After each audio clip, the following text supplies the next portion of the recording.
राजस्थान की तपती रेत के बीच बसा था मेवाड़ का राज्य, जहां के राजा वीरेंद्र सिंह अपने साहस, न्याय और धर्म पालन के लिए प्रसिद्ध थे। उनके दरबार में विद्वान पंडित, बहादुर सैनिक और कलाकारों की भरमार थी।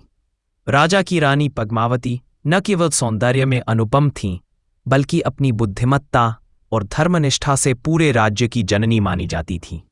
राज्य का जीवन वैभवशाली था। हर सुबह सूर्य की पहली किरण जब महल की सोने की जड़ाई वाली दीवारों पर पड़ती, तो ऐसा लगता जैसे स्वयं सूर्यदेव दरबार में प्रवेश कर रहे हो। मंदिरों में घंटियां बजतीं, हवा में चंदन की खुशबू तैरती और महल के गलियारों में रानी के कदमों की पायलें गूंजतीं। लेकिन हर सूर्य के पीछे एक छाया होती है, और वही छाया धीरे धीरे इस राज्य पर भी मंडराने लगी। राजा वीरेंद्र सिंह का शासन न्यायप्रिय था, परंतु पड़ोसी राज्य नारायणगढ़ का राजा भीमराव उनसे ईर्ष्या रखता था। उसने कई बार आक्रमण की योजना बनाई, पर हर बार वीरेंद्र सिंह की रणनीति ने उसे असफल कर दिया। भीमराव ने सोचा, शक्ति से नहीं, छल से जीता जा सकता है। एक रात भीमराव के दूत ने एक साधु का वेश धारण कर मेवाड़ के मंदिर में प्रवेश किया। उसने एक पत्र चुपके से महल के भीतर पहुंचाया। पत्र में लिखा था, रानी पद्मावती का हृदय अब राजा के प्रति नहीं रहा, वह किसी और से प्रेम करती है, और इसी कारण राज्य के रहस्य बाहर जा रहे हैं। जब यह पत्र राजा के हाथ लगा तो उनका हृदय कांप उठा। वे जानते थे कि उनकी रानी निर्मल हृदय की है, परंतु संदेह का विष धीरे धीरे मन में उतर चुका था। रात भर राजा जागते रहे, महल की छत पर बैठकर चांद को निहारते हुए सोचते रहे, क्या प्रेम इतना दुर्बल होता है कि एक पत्र से हिल जाए? अगले दिन प्रातः रानी पद्मावती हमेशा की तरह तुलसी के पौधे में जल चढ़ाने गईं। राजा वहीं खड़े थे, पर उनकी आंखों में अब प्रेम नहीं, प्रश्न थे। रानी, राजा ने धीमे स्वर में कहा, क्या तुम्हारे मन में कोई और बस गया है? रानी चौंकी, उनकी आंखों से आंसू छलक पड़े।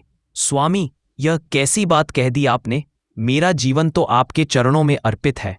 लेकिन राजा का मन अब विश्वास और अविश्वास की जंग में उलझ गया था।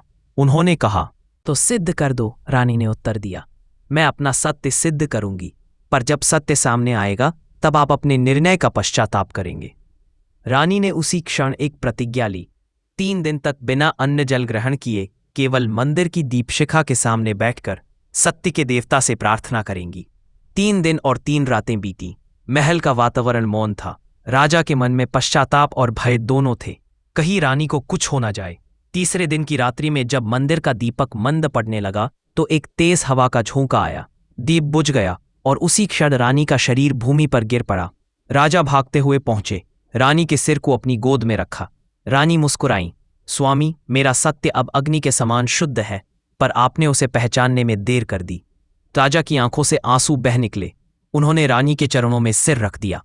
पद्मावती, मुझे क्षमा करो। यह राजा नहीं, एक पापी है जिसने अपने प्रेम को ही संदेह से मार दिया। रानी ने अंतिम सांसों में कहा, प्रेम कभी मरता नहीं स्वामी, वह अगली पीढ़ियों में जन्म लेता है। बस याद रखिएगा, सच्चे प्रेम पर कभी संदेह न करना। इतना कहकर रानी ने प्राण त्याग दी। रानी की मृत्यु के बाद राजा वीरेंद्र सिंह ने शासन की सारी जिम्मेदारी अपने मंत्रियों को सौंप दी। वे हर दिन उसी मंदिर में जाकर रानी की मूर्ति के सामने बैठते और ध्यान करते। धीरे धीरे उन्होंने महल के पास एक विशाल रानी स्मृति मंदिर बनवाया, जहां हर वर्ष सत्य पर्व मनाया जाता, जिसमें पति पत्नी एक दूसरे से वचन लेते, हम अपने प्रेम पर कभी संदेह नहीं करेंगे। वर्षों बाद जब राजा ने अपना अंतिम प्राण त्यागा तो कहा जाता है कि मंदिर की दीपशिखा अपने आप प्रज्वलित हो उठी। लोगों का विश्वास था कि रानी पद्मावती की आत्मा आई थी अपने राजा को लेने। सदियों बाद जब पुरातत्व विभाग ने उस मंदिर की खुदाई की तो उन्हें नीचे एक गुप्त गलियारा मिला। उसमें पुरानी ताम्रपत्रों पर कुछ लेख लिखे थे, जिनमें रानी के हस्ताक्षर मौजूद थे। वहां लिखा था, राजा से झूठा आरोप लगाने वाला वही दूत था जिसे भीमराव ने भेजा था, पर मैंने राजा को सत्य बताने से रोका, क्योंकि मेरे त्याग से ही। इस लेख को पढ़कर सब स्तब्ध रह गए। रानी ने अपने जीवन का बलिदान इसलिए दिया था ताकि प्रेम की शुचिता सदियों तक बनी रहे। राजा और रानी की कथा अब भी उस भूमि पर हवा में तैरती है।